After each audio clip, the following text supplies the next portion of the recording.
The oncologist's voice faded into white noise somewhere between stage 3 and 12 to 18 months. Thomas Brennan sat motionless in the examination room, fluorescent lights buzzing overhead like insects at a corpse. His hands weathered from decades of mechanical work and violence rested flat on his thighs. 68 years old, Marine Corps veteran, Hell's Angels enforcer for 2 decades, and cancer would be the thing to finally take him down. The doctor kept talking, sliding pamphlets across the desk. Living with cancer, end-of-life planning, hospice care options, words meant to soften the blow to make dying sound like a manageable project with bullet points and timelines. Thomas picked up one pamphlet, studied the smiling elderly couple on the cover. They looked peaceful, content, like death was just another sunset to watch from a porch swing. He'd seen men die in Vietnam, screaming, thrashing, begging for morphine or their mothers or God. He'd seen men die in gang wars, blood pooling on warehouse floors, surprised their time had come. None of them looked peaceful. His mind drifted back to Khe Sanh, 1969. 19 years old, crouched in a muddy foxhole while mortars screamed overhead. Captain Jimmy Mitchell beside him, both of them chain-smoking cigarettes because if Charlie's artillery didn't kill them, lung cancer would be 40 years away, and that seemed like winning the lottery. The doctor was still talking, something about treatment. Options, clinical trials, aggressive chemotherapy that might buy him another year. Thomas interrupted, his voice gravel and cigarettes and 5 decades of hard living. What if I don't do treatment? The doctor paused, pen hovering over prescription pad. Then you have less time, 6 to 8 months. Quality of life would decline rapidly. Quality, Thomas almost laughed. What quality? An empty apartment that smelled like motor oil and regret? A refrigerator with nothing but beer and leftover Chinese food? A phone that never rang because he'd driven everyone away decades ago? Do you have family we should contact? Someone to help you through this? The question landed like a punch. Family.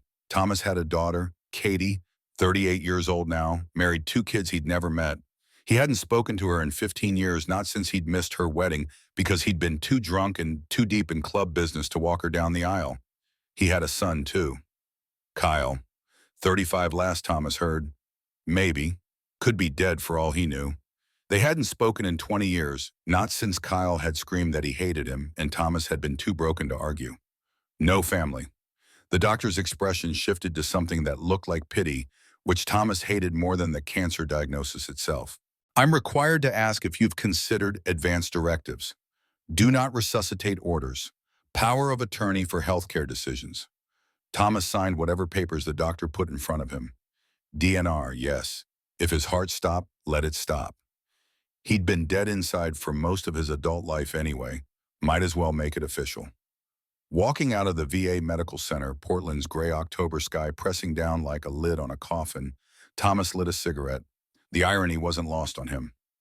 Stage 3 lung cancer, and he was still smoking. But what did it matter now? The damage was done. 50 years of cigarettes, starting in that foxhole at Khe Sanh, continuing through every firefight and bar fight and lonely night since. The parking lot was half empty. A young Marine in digital camo, maybe 23, sat on a bench near the entrance. Prosthetic leg visible below his shorts eyes, staring at nothing. That 1,000-yard stare Thomas recognized in every mirror. Their eyes met for a moment. The kid nodded, Thomas nodded back. No words needed. Warriors recognized each other across generations, across wars, across the unbridgeable gap between those who had seen combat and those who hadn't. Thomas climbed onto his Harley, a 1973 Softail he'd maintained obsessively for 30 years. The engine rumbled to life, familiar and comforting. This bike had been more faithful than any person in his life. His apartment was in the industrial district, a studio above a mechanic shop where he worked part-time. The climb up the stairs left him winded, which hadn't happened 6 months ago. The cancer was already eating him from the inside.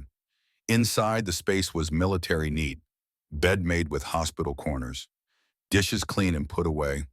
No clutter, no decoration, nothing that indicated a person actually lived here. Except for one thing. On the small table by the window sat a photograph in a cheap frame. Katie, maybe 5 years old, sitting on his shoulders at the zoo. Both of them grinning at the camera. She'd been wearing a pink dress.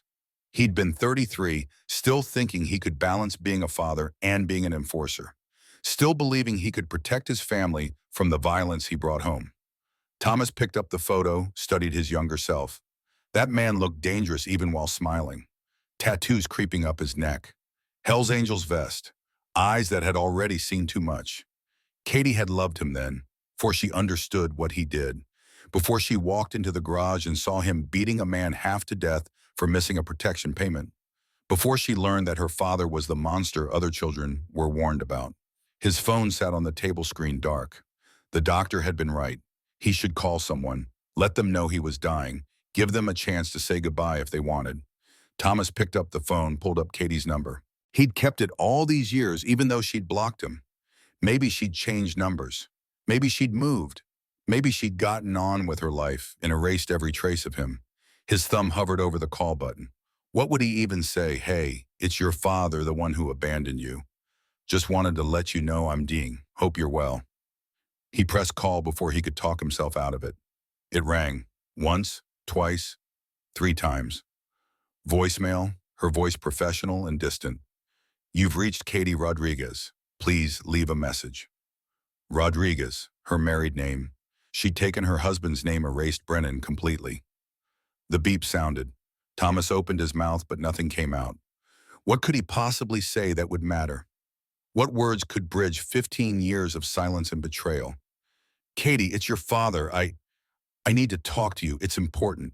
Please. His voice cracked on the last word, which made him angry at himself. Almost 7 decades on Earth and still weak. He hung up, stared at the phone like it might ring back immediately. It didn't. Night fell. Thomas couldn't sleep. Insomnia had been his companion since Vietnam, but tonight felt different. Tonight he kept calculating. 12 months, maybe less. 52 weeks, 365 days. How many of those days would he waste alone in this apartment? How many would he spend trying to make things right?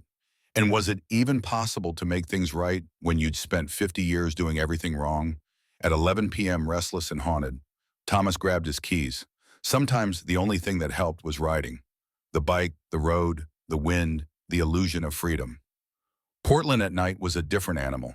Neon reflecting off wet pavement, homeless camps under bridges, bars spilling drunk people onto sidewalks. The city had changed since he'd come here in 1975, shell-shocked and unemployable, looking for anything that felt like the structure and brotherhood of the Marine Corps. The Hells Angels had offered that, or so he thought. Turned out it was just another war. Different uniforms, same violence. Thomas rode through downtown, no destination in mind, past the strip clubs and dive bars where he'd wasted years, past the old clubhouse, now abandoned, windows boarded up, past the neighborhoods where he'd collected protection money and broken bones and earned his patch. At a red light, he idled next to a bus stop. A woman sat alone, mid-40s, maybe coat pulled tight, looking at her phone. She glanced up at him, saw the Hells Angels patch on his vest, quickly looked away. Fear in her eyes. That's what he was to people. A threat. A warning. Something to avoid. The light changed and he accelerated away, but the look stayed with him. 11:30, and he found himself pulling into the parking lot of a 24-hour diner on East Burnside. Pete's Place. Unchanged since the 70s. Same neon signs, same cracked vinyl booths, same smell of coffee and grease. The bell above the door chimed as he entered. 3 other customers scattered across the space. A waitress behind the counter, 50-something, looked up from her crossword puzzle. Coffee, Thomas nodded, slid onto a stool at the counter. The coffee came black and scalding, exactly what he needed. The diner was quiet except for the hiss of the grill and the low murmur of a television mounted in the corner. Local news. Nothing important. Distant wars, political theater, weather forecasts. Thomas was halfway through his second cup when the bell chimed again. A woman entered, maybe early 40s, professional looking even at this hour. Dark coat, laptop, bag over her shoulder, exhaustion written across her face. She took a booth near the back, ordered coffee and pie. Thomas wouldn't have noticed her except for what happened next. The bell chimed a third time. A man entered, younger, maybe mid-30s. He scanned the diner eyes landing on the woman, then took a booth with direct line of sight to her. The woman noticed. Thomas watched her posture change. Shoulders tightened. Hand moved closer to her purse. She pulled out her phone, pretended to scroll, but her eyes kept flicking to the man. The man stared at her openly.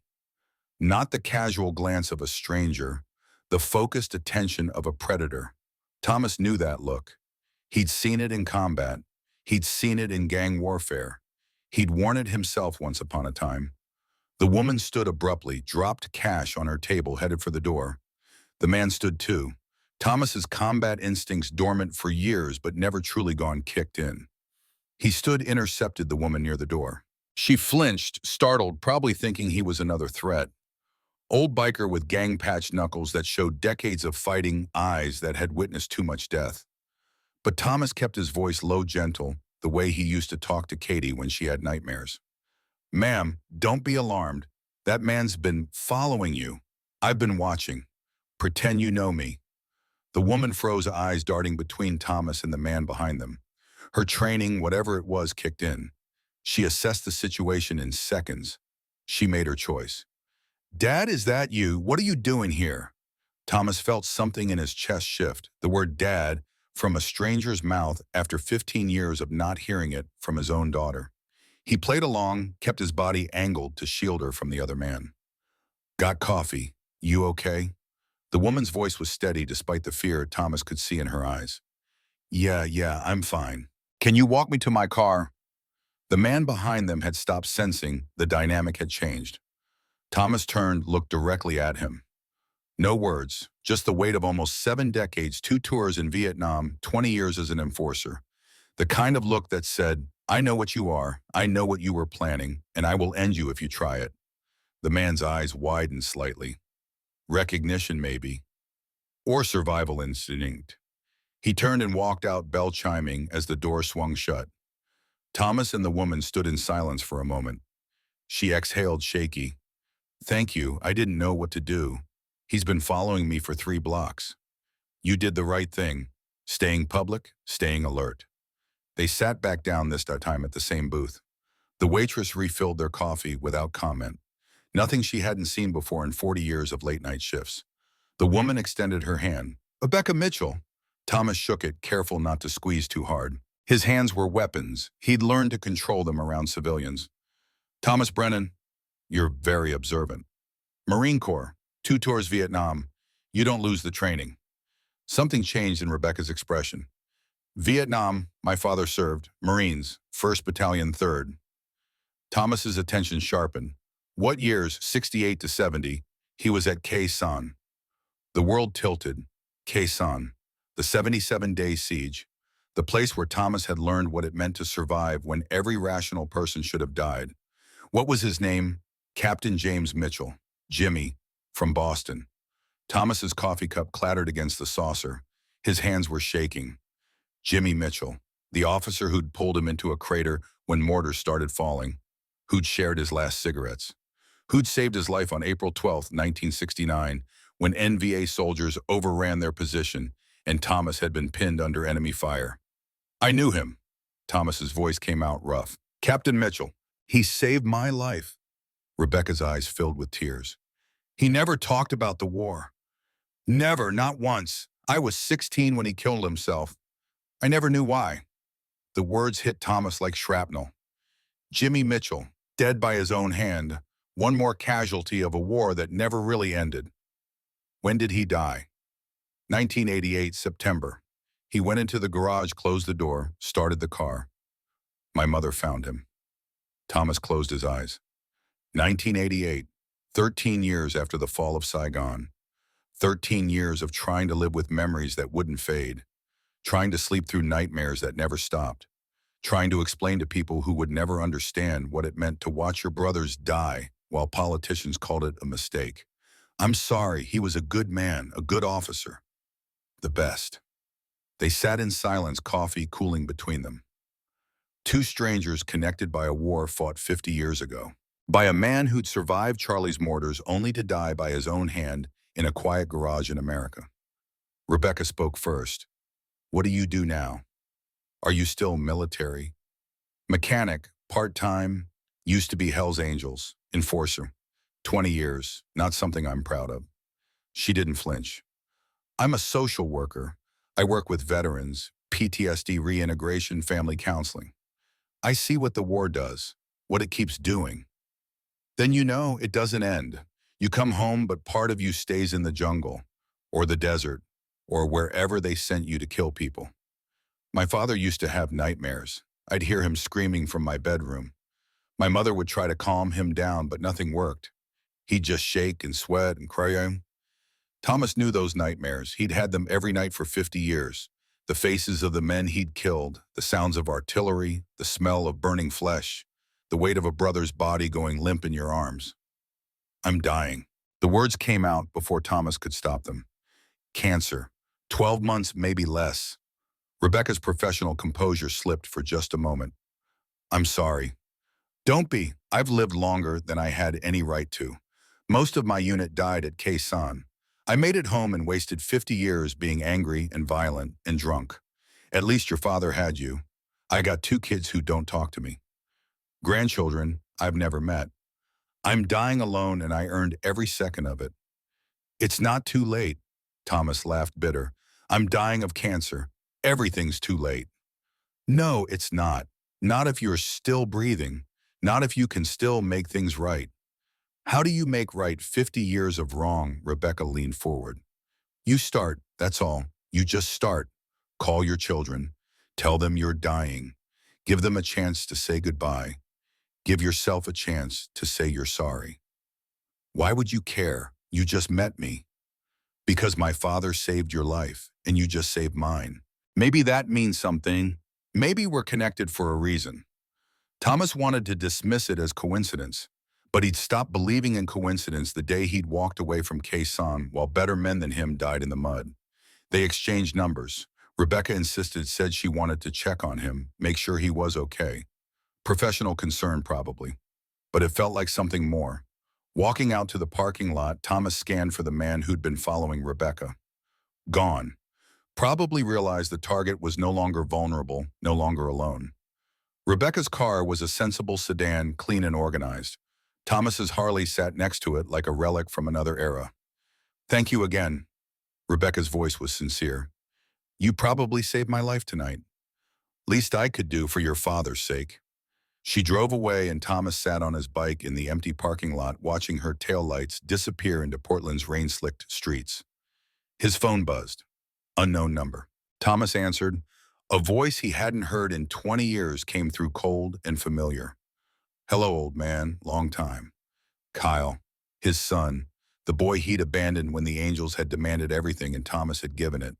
The teenager who'd screamed that he hated him and Thomas had been too broken to fight back. Kyle, how did you?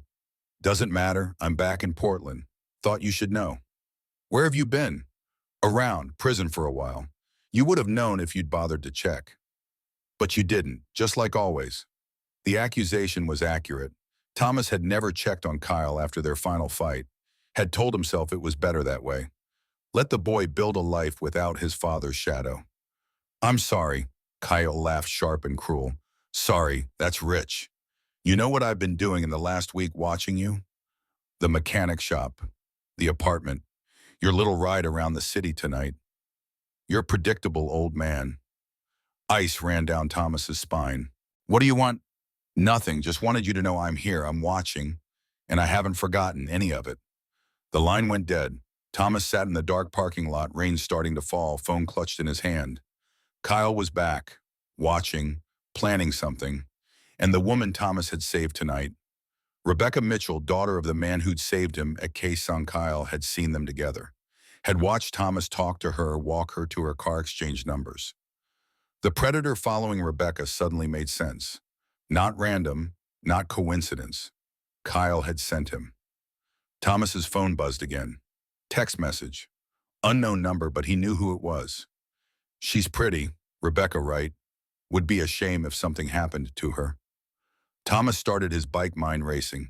He'd wanted to make things right with his children. Instead, he'd put a stranger in danger just by talking to her. The violence he'd spent 50 years trying to escape had found him anyway wearing his son's face. Home felt contaminated now. Thomas paced the small apartment, phone in hand, debating. Call Rebecca, warn her, say what your father saved me 50 years ago, And now my son might be stalking you because I helped you tonight. Sleep was impossible. At 3 a.m., Thomas pulled out a shoebox from under his bed. Photos he hadn't looked at in years. Katie as a baby, Kyle learning to ride a bike, his ex-wife Sarah smiling on their wedding day. All of them looking at a man they thought they could trust, not knowing he'd destroy everything. More photos. His unit at Quezon. 23 young men in muddy fatigues, weapons held casual cigarettes dangling from mouths. Only 7 of them survived the siege. Thomas could name every dead man in that photo, carried their ghosts like extra weight in his pack. And there in the center, Captain James Mitchell, 28 years old, already looking ancient, eyes that had seen too much. Rebecca's father, who'd saved Thomas's life and couldn't save his own. Dawn came gray and cold. Thomas hadn't slept. His body ached, the cancer making itself known. 12 months, maybe less. And he'd spend it watching his son target innocent people to hurt him. Watching the violence he tried to escape circle back like a boomerang aimed at his skull. At 8 a.m., Thomas called Rebecca's number. She answered on the 3rd ring, sounding awake and professional. Thomas, is everything okay? No, I need to talk to you in person about last night, about my son. Silence on the line. Then carefully, your son, Kyle. He's the one who sent that man to follow you, to see what I'd do. He's been watching me, watching us. I think he's dangerous. Come to my office, Community Veterans Center on Northwest Gleason. We'll talk there. Safe space. The center occupied a converted house in a quiet neighborhood. Comfortable, non-threatening, designed to put traumatized veterans at ease. Rebecca met him at the door, led him to a small office with soft lighting and chairs that didn't face each other directly. Counselor furniture. Thomas sat, suddenly aware of how he must look. Old biker Hell's Angels vest face lined with decades of violence. In this space meant for healing, he was the walking reminder of everything that could go wrong. Tell me about Kyle. So Thomas did, the whole story. Marriage at 23 to Sarah pregnant with Katie. Kyle born 2 years later. Thomas trying to be a father while drowning in PTSD and rage, and the fundamental inability to connect with anyone who hadn't seen combat. Joining the Angels because they felt like a unit, like Marines, like the only family that understood. The escalating violence, the arrests, Sarah leaving, taking the kids, Thomas choosing the club over his children. Kyle's childhood spent watching his father become a monster. The final confrontation when Kyle was 15, screaming accusations that were all true. Thomas too drunk and too broken to defend himself, just letting the kid walk away. 20 years. I haven't seen him in 20 years. Last I heard, he was in prison. Assault, armed robbery, following in his father's footsteps. Rebecca listened without judgment, the way she'd been trained. And now he's targeting me to hurt you. Seems like it. I'm sorry. You saved my life once through your father. I should have stayed away from you. Everyone I touch gets hurt. That's the PTSD talking. The guilt, the belief that you're toxic. I am toxic. Look at my life. Everyone I ever loved, I destroyed. Rebecca leaned forward. Thomas, listen to me. You're dying. You have a choice. You can spend your last months believing you're irredeemable, or you can try to do something good. What good can I do? I'm a dying old man with cancer and a lifetime of violence. You can protect people, like you protected me last night. You can reach out to your daughter. You can stop your son before he hurts someone. You can be present for your grandchildren that you're fortunate enough to have. These things matter. You really believe that I can change. I believe your father proved that to you. Captain Mitchell saved your life. That choice mattered. It echoed forward 50 years to last night when you saved me. Choices matter, even late ones. Thomas wanted to believe her, wanted to think that 12 months could somehow balance 50 years, but he'd lived too long in darkness to trust light. There's something else. My father, Lieutenant Colonel Frank Brennan, he's alive, 92, in a nursing home, dementia. We haven't spoken in 40 years. Why not? Because he's World War II, greatest generation, hero, and I'm Vietnam, the lost war, the shameful one. He told me I disgraced the uniform when I joined the Angels, said I wasn't his son anymore. Rebecca's expression shifted to something like recognition. And you believed him. He was right. No, he was hurt. Veterans from different wars don't always understand each other. The trauma manifests differently. He probably had his own demons and didn't know how to help you with yours. He's dying, dementia's taking him. Some days he doesn't even know where he is. Then you need to see him, before it's too late, for both of you. Thomas stared at his hands, knuckles bearing the marks of countless fights, veins standing out against weathered skin, hands that had killed, hands that had hurt, hands that had never learned to be gentle until it was too late. I don't know if I can. You walked into enemy fire at Khe Sanh. You can walk into a nursing home. She was right. He'd faced death 100 times. A conversation with his dying father shouldn't terrify him, but somehow it did more than any firefight. Will you come with me to see him? Rebecca didn't hesitate. Yes. The drive to Willamette Valley VA nursing home took 40 minutes. Thomas's bike felt too exposed, too vulnerable. He borrowed Rebecca's car. Felt strange being a passenger after decades of being in control. The nursing home smelled like disinfectant and decay. Fluorescent lights buzzed overhead. Nurses moved efficiently through halls lined with wheelchairs and gurneys, and old men waiting to die. Frank Brennan's room was at the end of a long corridor. The nurse at the station gave Thomas a sympathetic look. He's having a good day, more lucid than usual, but don't expect too much. The room was small but clean. Afternoon light filtered through curtains. In a wheelchair by the window sat a man who looked impossibly old and impossibly familiar.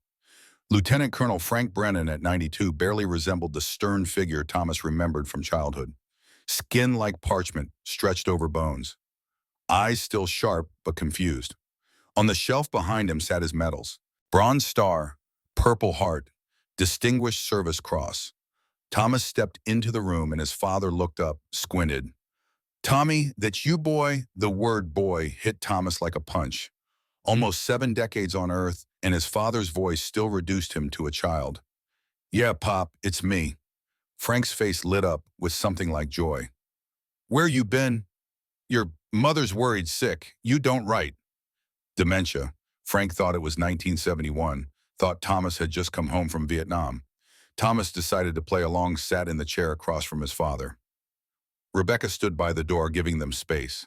I'm sorry, it was hard over there. Frank's expression shifted to understanding, the kind only veterans share. I know, son, I know. Normandy was hell. Lost half my unit in the first day. The sounds never leave you. No, they don't. Your grandfather, he was in the trenches. World War I, gas attacks. Came home different. Drank himself to death by 40. I swore I wouldn't be like him. But the nightmares. Frank trailed off, staring at something Thomas couldn't see. They sat in silence. 2 warriors separated by 2 wars but connected by the same unending trauma. Frank spoke again, voice clearer. Are you okay, Tommy? You look different. Older. Lucidity breaking through. Thomas seized it. I'm not okay, Pop. I haven't been okay since I came home. I joined a motorcycle gang. Hurt people. Became everything you warned me not to. I have 2 kids who hate me. I'm dying of cancer, and I wasted 50 years being angry. Frank's eyes cleared completely, seeing his son as he really was. Old, marked by violence, tattooed, wearing a Hells Angels vest in a VA nursing home. Oh, Tommy, what happened to you? Thomas felt tears he'd suppressed for decades trying to break free. I couldn't come home. Not really. Part of me stayed at Khe Sanh, and I didn't know how to live with that. Frank reached out with a trembling hand, touched Thomas's knuckles. I failed you. When you came back, you needed help.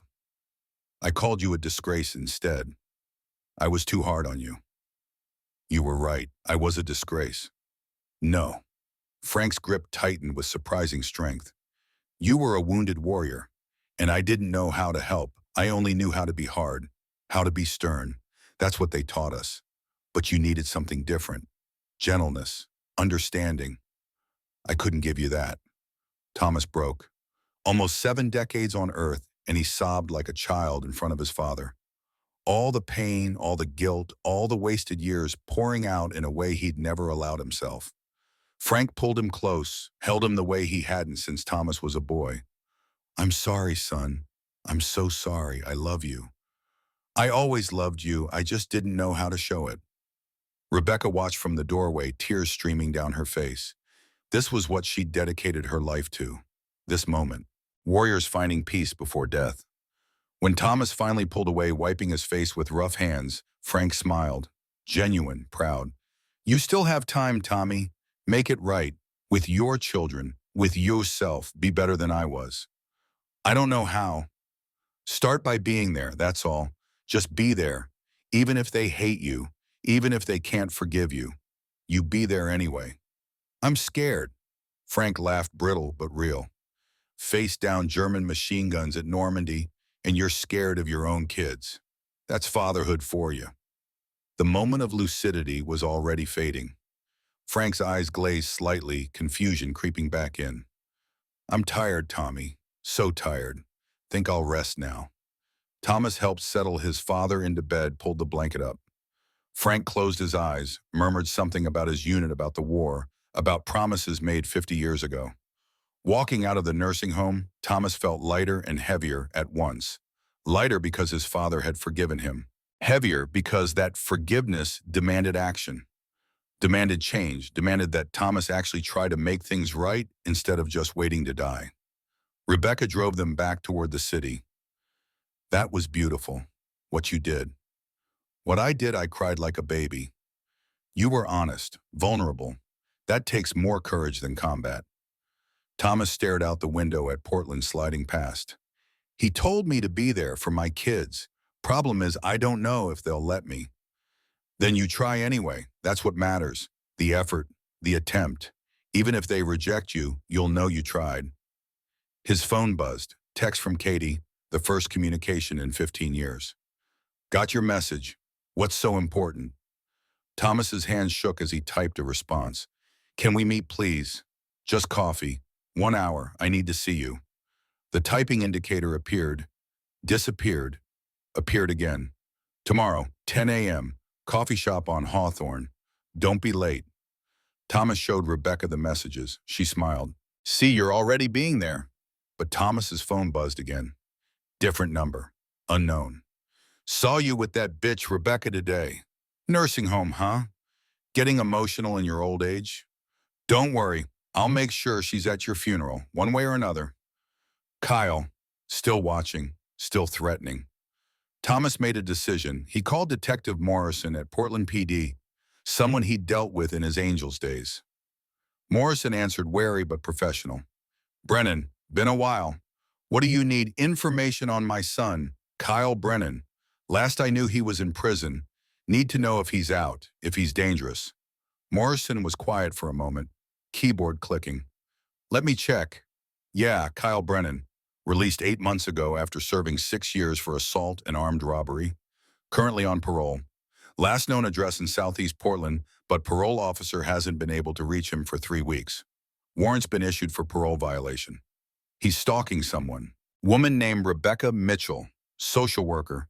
Sent someone to follow her. Threatened her. You have proof. Text messages. Photos maybe. He's been watching both of us. Bring what you have to the station. We'll open a file, but without concrete evidence of a crime, there's not much we can do. Parole violation gets him picked up when we find him, but stalking's hard to prove until something happens. Until something happens. That's what it always came down to. Wait until violence occurred, then respond. Never prevent. Never protect until blood was already spilled. Thomas thanked Morrison and hung up. Rebecca was watching him. Your son is escalating. Yeah, and I need to stop him before he hurts you, or Katie, or anyone else. Then we work together. I'm not letting you handle this alone. Thomas wanted to argue to insist she stay away for her own safety, but looking at her face determined and professional, and maybe a little bit damaged herself, he recognized something. She needed this too. Needed to save someone the way her father had. Needed to prove that warriors could come home and be more than their wounds. Okay, together, but we do it smart, safe. Agreed. The sun was setting as Rebecca dropped Thomas back at his apartment. Portland glowed orange and purple, beautiful in the way cities are when you're running out of time to see them. Thomas climbed the stairs slowly, each step harder than the last. Cancer, father, son, daughter, 12 months to fix 50 years of mistakes. Inside his apartment, Thomas opened his laptop, something he rarely used. Searched for Katie Rodriguez. Found her on social media. The profile was private, but her profile picture showed her with two children, a boy and a girl, and a man who must be her husband. His grandchildren. He had grandchildren. Emma and Lucas, based on the few public posts he could see. Emma was 12, Lucas 9. They had Katie's eyes, his mother's smile. No trace of him visible, which was probably for the best. There was one more thing he had to do before tomorrow's meeting with Katie. Thomas dialed a number he'd kept for decades. The line rang twice before a familiar voice answered. Vincent Dalton. Vince, it's Ghost. Silence. Then a rough laugh. Ghost. Thought you were dead. Haven't seen you at the clubhouse in what, 5 years? 10. I've been clean, Vince, out of the life. Nobody's out until they're dead. You know the rules. Vincent Reaper Dalton, 70 years old. Thomas's war buddy from Quezon. But more than that, something Thomas had never told anyone. A secret buried for 6 decades under violence and brotherhood and the lies families tell themselves. Thomas took a breath. I got cancer. 12 months. Figured you should know. Vincent's voice shifted, became almost gentle. Shit. Tom, I'm sorry. That's rough. Yeah, look, I need to ask you something. My son, Kyle. Is he working for you? The pause told Thomas everything. What makes you think that he's back in Portland, threatening people, following women? This isn't random, and you're the only one who'd have reason to use him against me. Vincent sighed long and weary. Kid came to me 6 months ago, needed money, needed purpose, said he wanted to make his father pay. I gave him some work, nothing heavy, just watching, reporting. Why, Vince, after all these years, why help him hurt me? Silence stretched between them. Then Vincent's voice came through, raw and honest in a way Thomas hadn't heard since Vietnam. Because you're my brother, my actual brother, and you walked away from me. There it was, the secret they'd kept since childhood, the truth that made everything more complicated. Thomas closed his eyes, memories flooding back. Their mother, pregnant with Thomas at 19, married to a man named Brennan, who'd raised the child as his own. Vincent, 6 years old, already carrying the name Dalton from his own father. 2 half-brothers, same mother, different last names growing up in the same broken house. Frank Brennan never knew. He'd married Thomas's mother when Thomas was 2, adopted him legally, gave him the Brennan name and military discipline and love mixed with impossible standards. Vincent, the older half-brother, was sent to live with his father's family. Visits were rare, the connection hidden. That was 40 years ago, Vince. We were kids. We were brothers. You went to Vietnam. I went to Vietnam. We survived Quezon together, and you never told your unit we were related, like you were ashamed. I wasn't ashamed. I was trying to protect you. You know how Frank felt about my mother's past, about you. He would have disowned me if he knew we were in contact. So you chose him over me, chose the man who adopted you over your actual blood brother. Thomas heard the pain underneath the anger. 6 decades of feeling abandoned by the only brother he had. I'm sorry, Vince. I was wrong. I should have claimed you. Should have told Frank to go to hell if he didn't like it. But you didn't. You became a Brennan, a Marine, Hell's Angels ghost, and I was just Reaper, the brother you only acknowledged in private.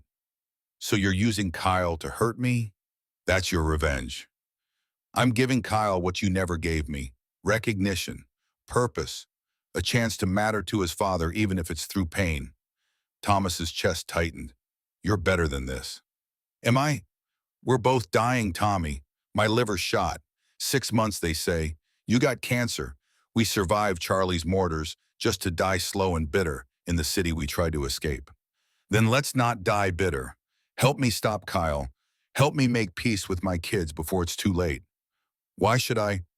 Because despite everything, we're brothers. And brothers don't let brothers die alone. Vincent was quiet for a long moment. You really dying? Yeah, really dying. Then I'll think about it. But, Tommy, if I help you, you owe me something. What? Tell Katie, tell your daughter that you have a brother, that I exist, that I'm not just some gang president, but your family. I want to matter to someone before I die, even if it's just as your secret brother finally acknowledged. Thomas felt the weight of it, 60 years of hiding Vincent from his family, from Frank, from everyone, because it was easier, because Frank's love had conditions, because Thomas had been a coward. Okay, I'll tell her, tomorrow, when we meet. Good, then I'll call off Kyle, for now, but he's made his own choices, Tommy. I can't control what he does. He's got your rage and your violence. That's your legacy. Vincent hung up. Thomas sat in the dark apartment, understanding settling in. Vincent wasn't just using Kyle out of malice. He was using Kyle to make Thomas see him, to force Thomas to acknowledge the brother he'd hidden for 6 decades, to matter finally before death took them both. The apartment buzzer rang. 11 p.m., Thomas grabbed the baseball bat he kept by the door, approached the intercom. Yeah, Thomas. It's Rebecca. Can I come up? Thomas buzzed her in, confused. She climbed the stairs quickly, coat soaked from the rain that had started falling. What's wrong? Rebecca's face was pale. Someone was in my apartment while I was here with you. Nothing taken, but things moved, photos looked at, clothes touched. He wanted me to know he'd been there. Thomas ushered her inside, locked the door, checked the windows. His apartment was small enough that he could see every corner. No one hiding, no threats. But Rebecca was shaking, professional composure cracking. This was different from being followed in public. This was violation, invasion of the one place that should be safe. Did you call the police? They're there now, taking fingerprints. But we both know whose they'll find. Kyle. He's escalating, fast. This isn't just watching anymore. Thomas made coffee, strong and black. They sat at a small table, the photograph of 5-year-old Katie still sitting there. Rebecca picked it up, studied it. Your daughter. Yeah, before I ruined everything. You didn't ruin everything. You made mistakes. There's a difference. Wendy saying, is there? Rebecca set down the photo, met his eyes. Yes, a mistake is something you did. Ruined is what you believe you are. You're not ruined, you're damaged. There's a difference. They sat in silence, drinking coffee, listening to rain hammer against the window. Outside, Portland glowed in neon and streetlights and the reflected glare of headlights on wet pavement. Thomas's phone buzzed, unknown number. He almost didn't answer, expecting Kyle's threats. But something made him pick up. A woman's voice, professional. Is this Thomas Brennan? Yeah. This is Nurse Collins from Willamette Valley VA Nursing Home. I'm calling about your father, Frank Brennan. He's had a stroke. You should come. Now. The hospital corridor stretched endless and white under fluorescent glare. Thomas's boots echoed against linoleum as he ran Rebecca beside him, both of them breathless from the sprint through parking lots and automatic doors. Intensive care unit, 4th floor. Frank Brennan's name on a chart outside room 412. A doctor intercepted them, young woman with exhausted eyes. Family of Frank Brennan. Thomas nodded, unable to speak. Massive ischemic stroke. Left hemisphere. He's stable but unresponsive. The next 72 hours are critical. Through the window, Thomas could see his father. Tubes and wires connected him to machines that beeped in steady rhythm. The old warrior reduced to readings on monitors, breath regulated by technology, life measured in numbers that ticked down like a countdown. Thomas pushed through the door. The room smelled like antiseptic and dying. Frank lay motionless, skin gray against white sheets, eyes closed, chest rising and falling with mechanical precision. Thomas took his father's hand, the skin papery and cold. Just hours ago, this hand had gripped his, had pulled him close, had forgiven 50 years of failure. Pop, I'm here. You told me to be there, so I'm here. No response, just the beep of machines and the hiss of oxygen. Rebecca stood in the doorway. I'll give you privacy. But Thomas shook his head. Stay, please. She entered, stood on the opposite side of the bed, two strangers united by war and dying fathers, and the desperate hope that somehow love could matter even when spoken too late. I was supposed to meet Katie tomorrow. Thomas's voice cracked. My daughter, first time in 15 years. Now this. You'll still meet her. What if he dies tonight? What if I leave and he's gone when I come back? Rebecca moved around the bed, put her hand on Thomas's shoulder. He won't be alone. I'll stay. You go meet your daughter. That's what he'd want. That's what he told you to do. Thomas looked at his father's face, slack and unconscious, and wondered if Frank could hear. If some part of him was still present behind the stroke-damaged brain, listening, waiting. I love you, Pop. I'm going to make you proud. I promise. The machines beeped their indifferent response. Outside, rain continued its assault on Portland. Thomas and Rebecca sat in the waiting room, plastic chairs designed for maximum discomfort, surrounded by other families maintaining their own vigils. Thomas's phone buzzed. Katie, her text was brief. Heard about Grandpa Frank. I'm sorry.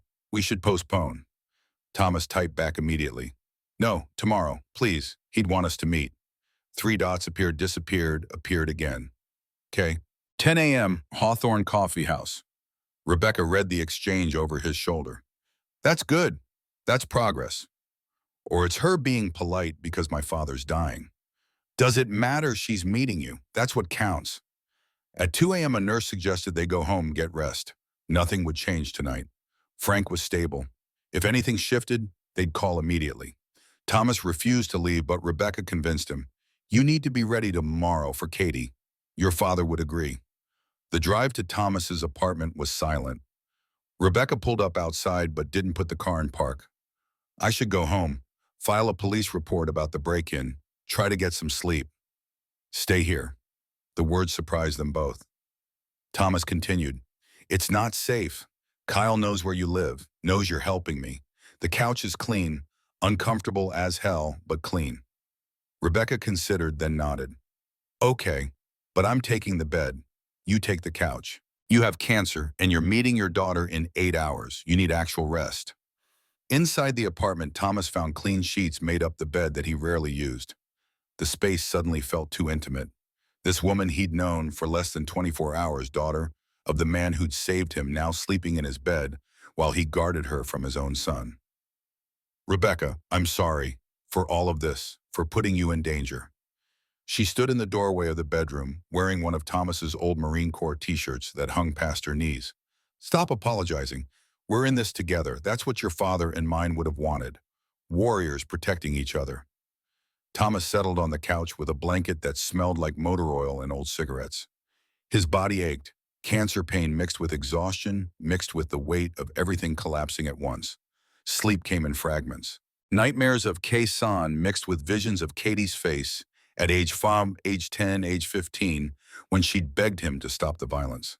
Mixed with Kyle's voice on the phone, cold and full of inherited rage. At 6 a.m., Thomas gave up on sleep, made coffee, stood at the window watching Portland wake up. Delivery trucks rumbling past. Homeless people packing up camps. The city pretending yesterday's violence hadn't happened and today's wouldn't either. Rebecca emerged at 7, looking surprisingly rested for someone whose apartment had been violated. She'd folded the sheets, made the bed with military precision. Army brat, she smiled. My father insisted we keep things shipshape. Old habits. They drank coffee in comfortable silence, both understanding that words were insufficient for what they faced. At 8, Thomas showered, changed into clean clothes. Jeans, plain black t-shirt, leather jacket without the Hells Angels patch. He wanted Katie to see him as a father, not a criminal. Wanted her to see the possibility of change, not just the reality of what he'd been. Rebecca drove him to Hawthorne, the neighborhood transformed by gentrification into coffee shops and boutiques, and young people who'd never known Portland's rougher days. The coffee shop was deliberately rustic, all exposed brick in Edison bulbs. Thomas felt out of place immediately, this old warrior surrounded by laptops and craft lattes and conversations about things that didn't matter. Katie was already there. Thomas recognized her instantly, despite 15 years. She sat at a corner table, back to the wall, exit visible. Survival instincts she'd learned from him, whether she admitted it or not. 38 years old now. Dark hair pulled back, wedding ring, tired eyes that had seen too much responsibility.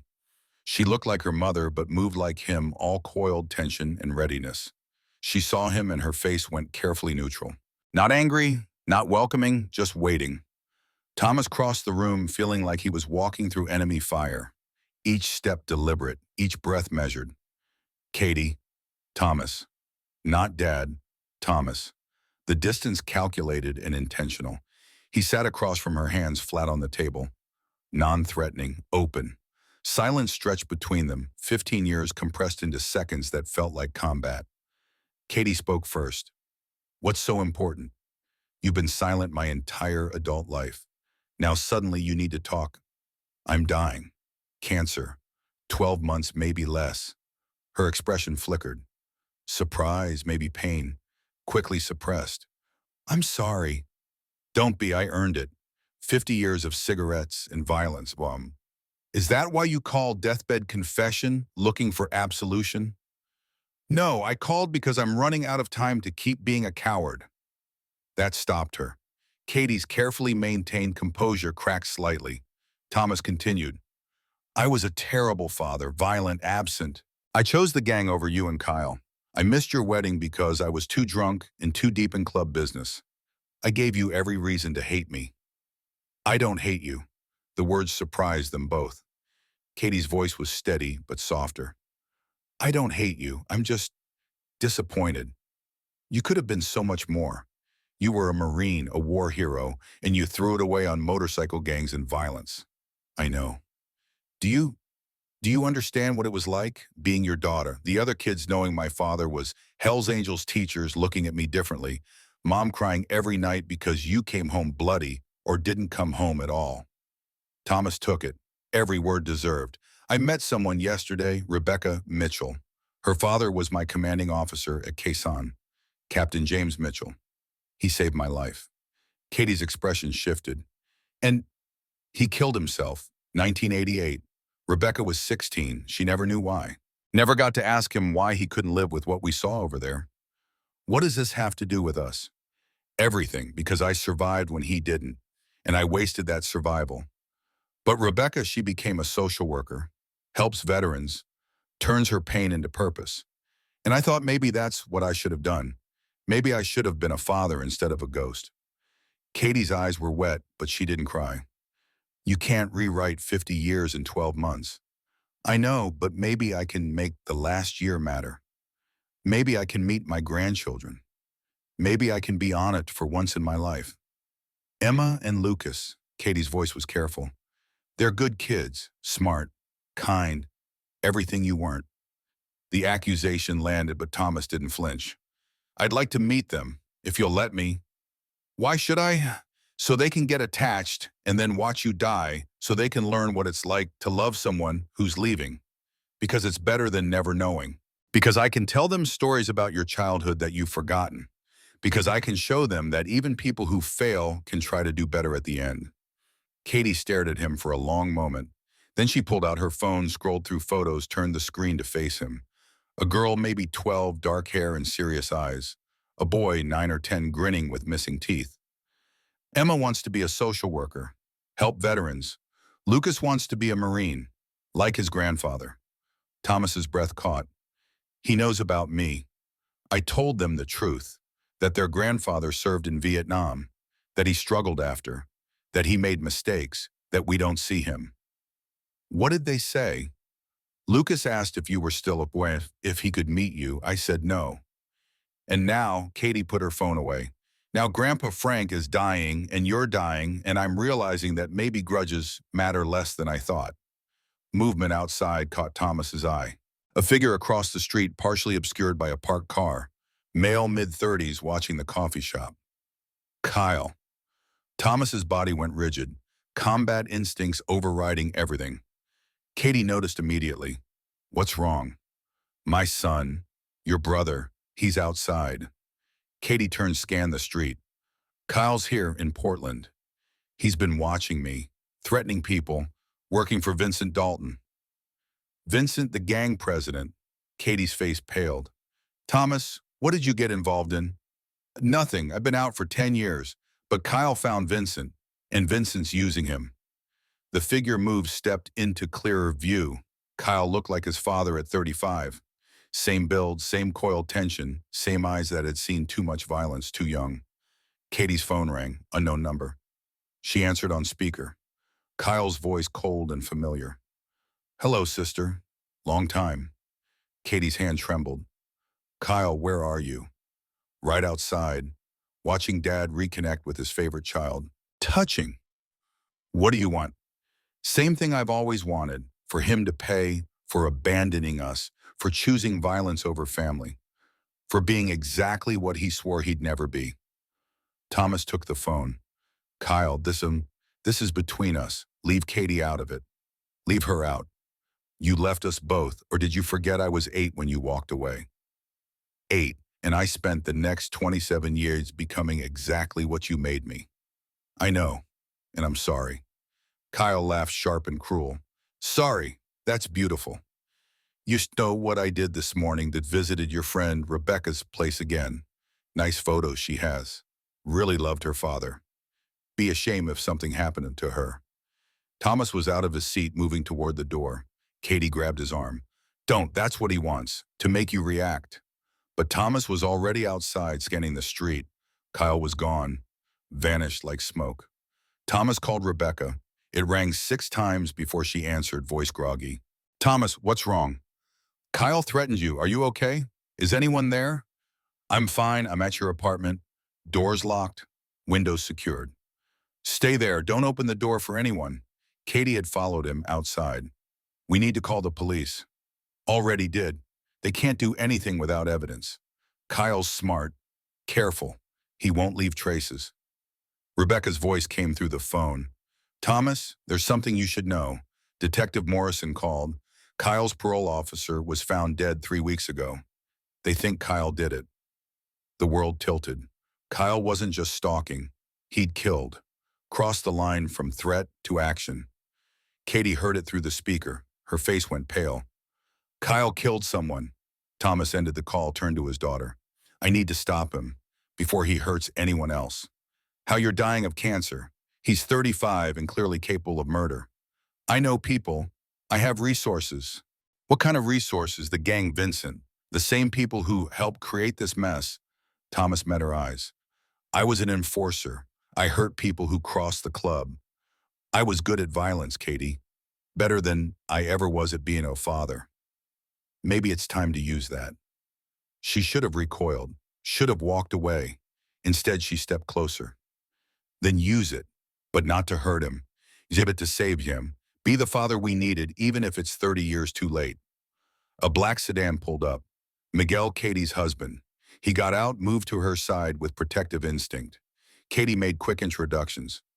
Miguel, this is my father. Thomas, my husband, Miguel Rodriguez. Miguel was mid-40s, solid build, educator's eyes.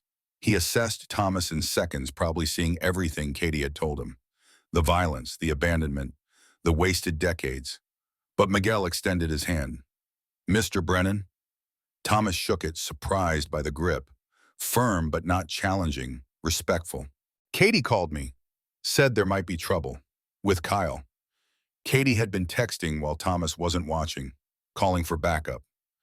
Kyle threatened Rebecca. He might have killed his parole officer. He's dangerous. Miguel's expression hardened. Then we protect our family. All of it. The word family hit Thomas harder than any punch. Miguel was including him. After 15 years of absence, Katie's husband was extending protection.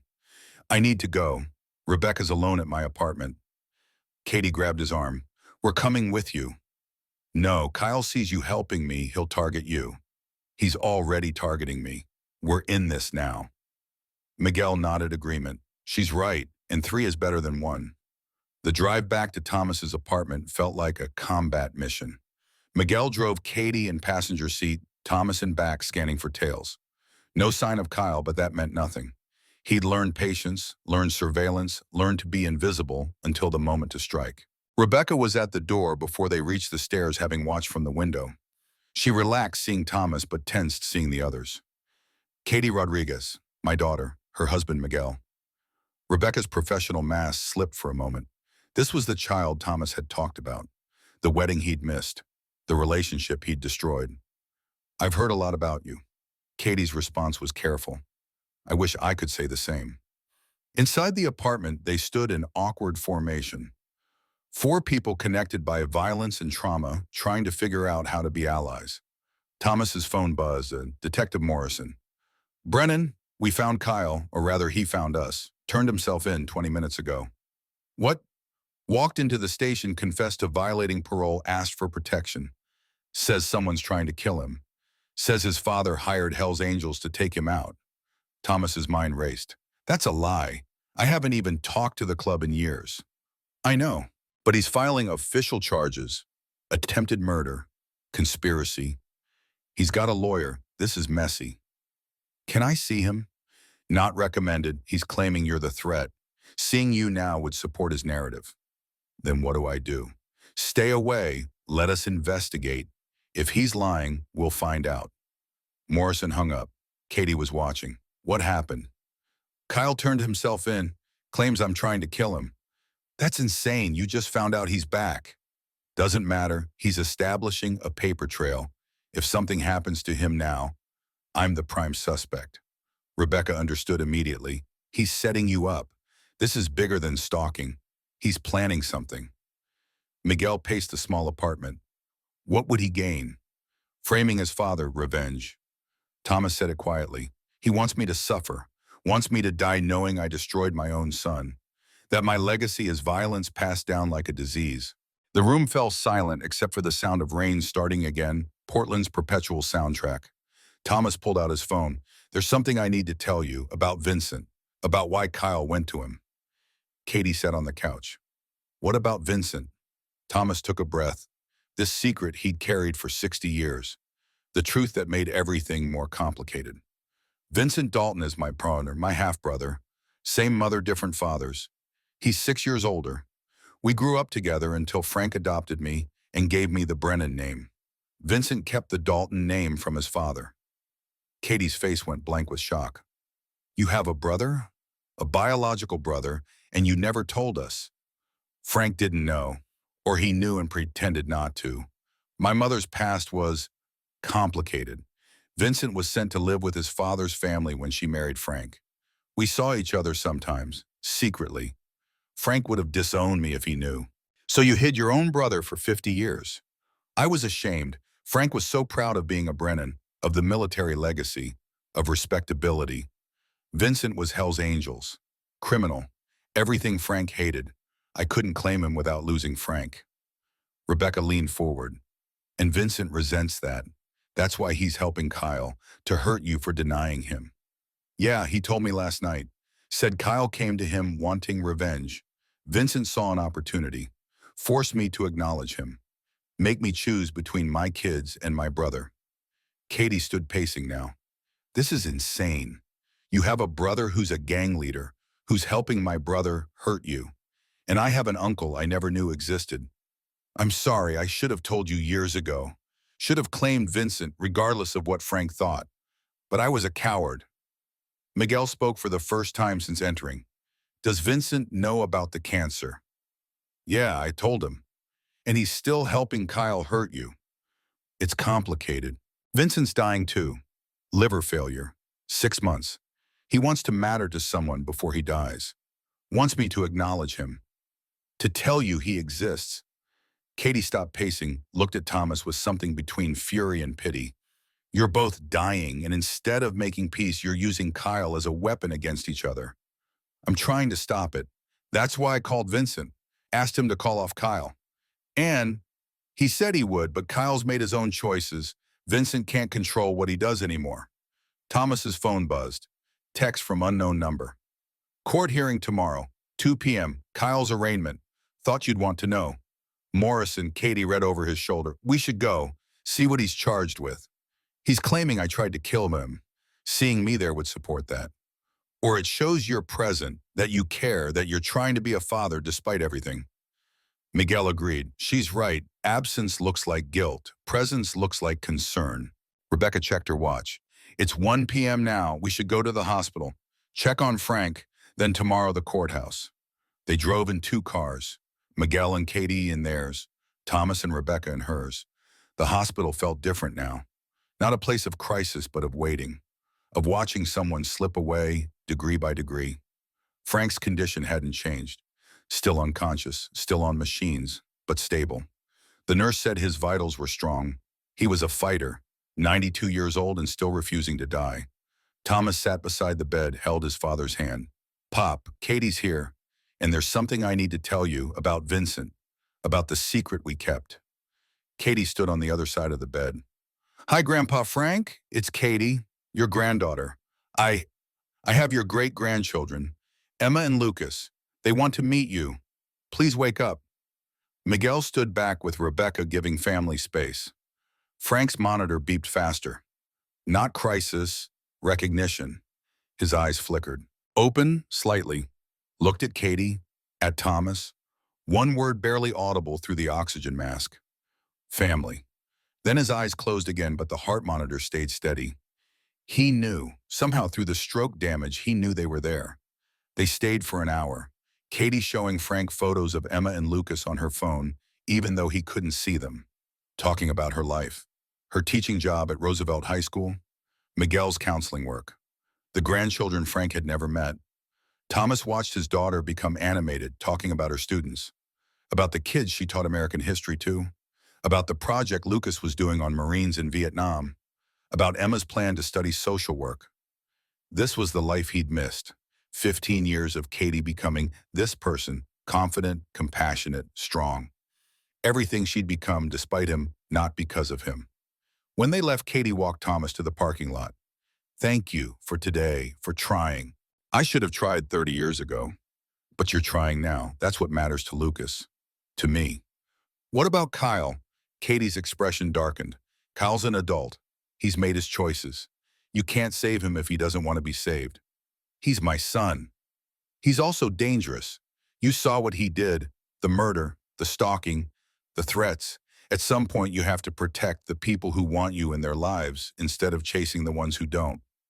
The words hurt because they were true. Katie hugged him, brief but genuine. Court tomorrow, 2 p.m. We'll be there. She drove away with Miguel, leaving Thomas and Rebecca in the parking lot. You did good today. Rebecca's voice was warm. I talked to my daughter for an hour, and she didn't walk away. That's not exactly heroic. It's exactly heroic. For a man who spent 50 years running from family, being present is the bravest thing you can do. Thomas's phone buzzed. Vincent. Ghost, we need to talk, face to face. Tonight. I'm done talking. This isn't about Kyle, it's about us. Brother to brother, one last conversation before we both die. You owe me that. Where? Old Clubhouse, Route 30, 9 p.m. Come alone. Vincent hung up. Rebecca was already shaking her head. Don't. It's a trap. Maybe, but if Vincent knows something about Kyle's plan, I need to hear it, and I need to face him. Acknowledge him the way I should have decades ago. Then I'm coming with you. No, this is between brothers, family business. Your brother is using your son to hurt you. That's not family business. That's war. Thomas looked at this woman who'd entered his life 36 hours ago and already felt essential. Brave and broken and determined to save people the way her father had. Okay, but we go careful. And if anything feels wrong, we run. They spent the hours until 9 preparing. Rebecca called Detective Morrison, told him the plan. Morrison offered backup at distance, but warned that direct intervention might escalate things. Thomas retrieved his gun from the locked box under his bed. Glock 19, clean, maintained, illegal for him to possess as a felon but necessary. He checked the magazine, 15 rounds, hopefully unnecessary. At 8:30 they drove to Route 30. The old clubhouse sat abandoned windows, boarded weeds overtaking the parking lot. But lights showed inside. Someone was there. Thomas parked 2 blocks away. Stay here. I'll signal if it's safe. No, we go together. They approached from the side, Thomas moving with combat instincts that had never faded. The building's back door was unlocked. Inside smelled like mildew and old beer and memories. The main room was exactly as Thomas remembered. Bar along one wall, pool table, photos of dead brothers covering every surface. Vincent sat at the head table, 70 years old, yellow from liver failure, but still radiating authority. Ghost, you brought the girl. Rebecca Mitchell, Captain Mitchell's daughter. Vincent's expression shifted. Jimmy Mitchell, from Quezon. The same. Vincent stood, approached Rebecca carefully. Your father was a good man, best officer I ever served under. I'm sorry he couldn't make it home. Rebecca's voice was steady. He made it home. He just couldn't live with what he saw. None of us really did. Vincent gestured to chairs. Sit. We need to talk. They sat. Thomas kept his hand near the gun. Rebecca's phone was recording in her pocket. Kyle came to me 6 months ago. Vincent's voice was tired. Said he wanted revenge on you. I thought he meant beating you up, humiliating you. Standard father-son stuff. But he's got bigger plans. He's been meeting with people, building something, and tomorrow at that courthouse, something's going to happen. Thomas's grip tightened on the chair. What? I don't know exactly, but I know it involves Katie, her kids. That's social worker, and it's designed to destroy you completely before you die. Why are you telling me this? Vincent's eyes locked on Thomas. Because you're my brother, my blood. And despite everything, despite you hiding me for 60 years, I don't want my last act to be helping your kid destroy you. You're the one who gave him resources. I gave him information. Not a plan, not weapons. What he built himself, using the rage you gave him. Thomas leaned forward, then helped me stop him. Vincent pulled out a folder. Papers, surveillance notes. This is everything I know. Kyle's been in contact with someone. I think it's someone from your past. Someone with a grudge. Thomas flipped through the pages. Names he recognized, old enemies, people he'd hurt during his enforcer days.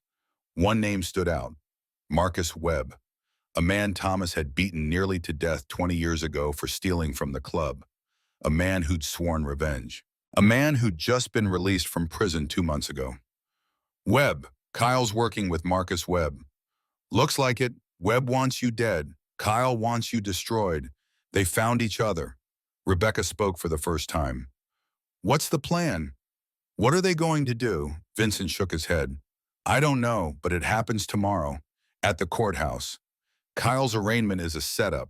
They're going to do something public. Something that hurts Thomas in front of his family. Thomas stood. Then we don't go. We keep Katie and the kids away. Won't matter. If you don't show, they'll come to you. Better to face it on your terms. Vincent stood too, walked to Thomas, face to face. Brothers separated by 6 decades of lies and 6 years of age. I'm sorry, Tommy, for helping Kyle, for being bitter, for wasting our last months being enemies instead of brothers. Thomas felt his throat tighten. I'm sorry, too, for hiding you, for being ashamed, for choosing Frank's approval over your existence. They stood in silence. Then Vincent pulled Thomas into a hug, hard and brief, the way brothers do when they've wasted too much time being anything else. Tell Katie about me, please. Before I die, I want someone to know I mattered to you. I already did, this afternoon. She knows she has an uncle. Vincent's face transformed, relief, gratitude, something that looked like peace. Thank you. They left the clubhouse, Thomas and Rebecca driving back toward the city. You believe him? Rebecca asked. Yeah, Vincent's dying. He's got no reason to lie. And if Kyle's working with Webb, this is bigger than I thought. What do?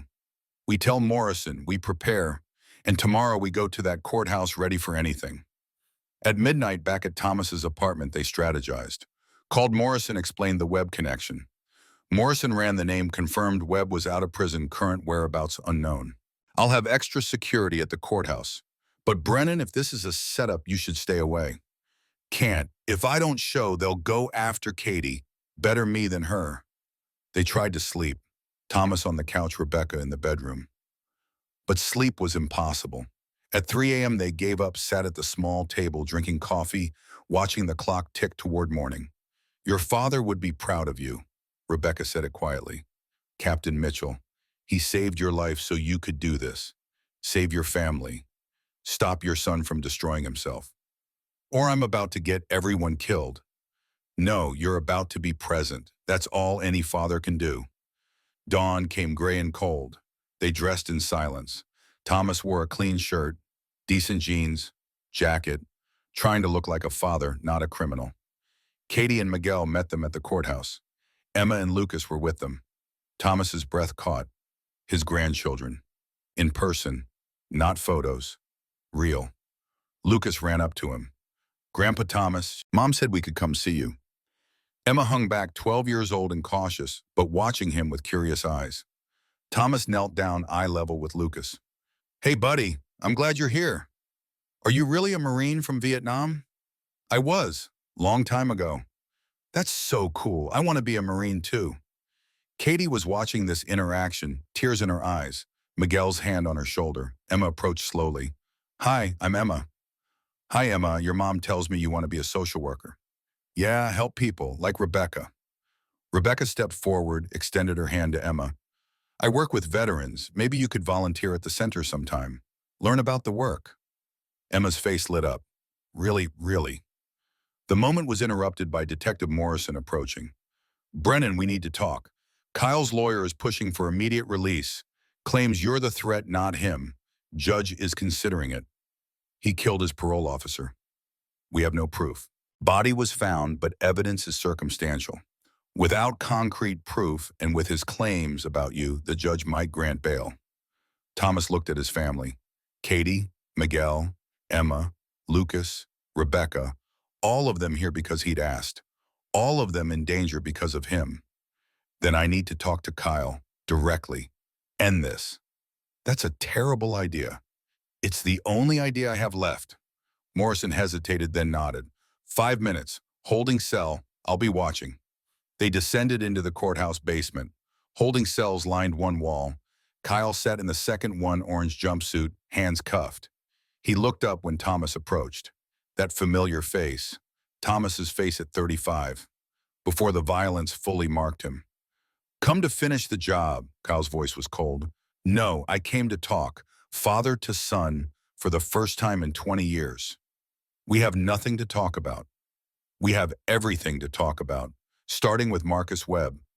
Kyle's face went blank. I don't know who that is. Yes, you do, Vincent told me. Webb's using you. Whatever plan you have for today, it's not your plan. It's his. He's using your rage to get revenge on me. I don't care. As long as you suffer, I don't care who's using who. Thomas pulled up a chair, sat outside the cell, eye level with his son. You killed your parole officer. Detective says it's self-defense gone wrong, that he tried to arrest you and you fought back and it escalated. Is that true? Kyle was silent for a long moment. Then quietly, yeah, it was an accident. I panicked. He was going to send me back to prison and I reacted.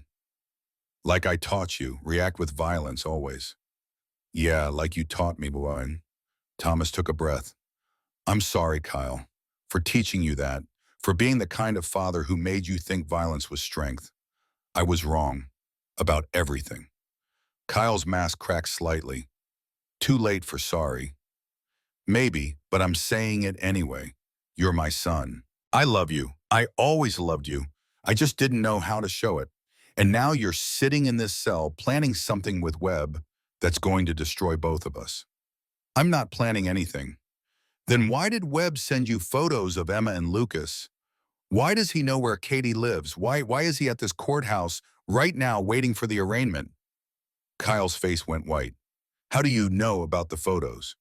Vincent, he's been watching you, trying to protect me, trying to be the brother I never let him be.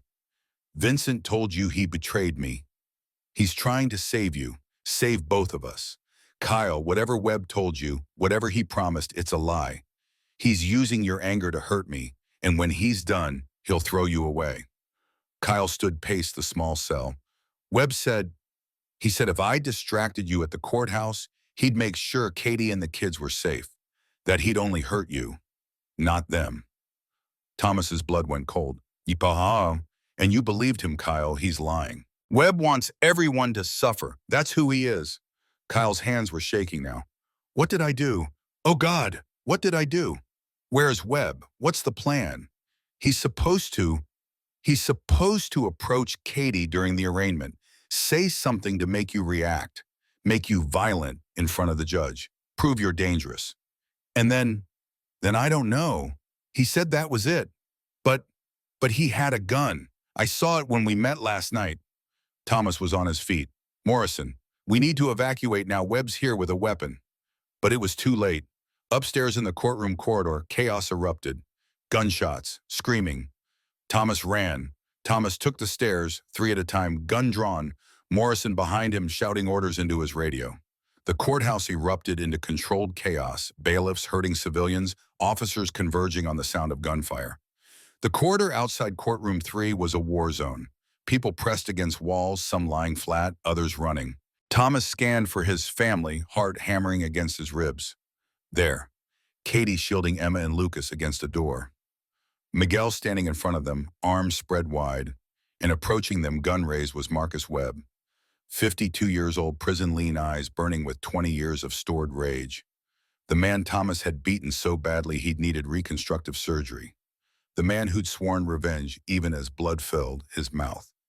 Brennan, Webb's voice carried over the chaos. There you are. Come to watch your family die.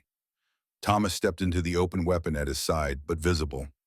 This is between us, Webb. Let them go. Between us, you took everything from me. My face, my pride.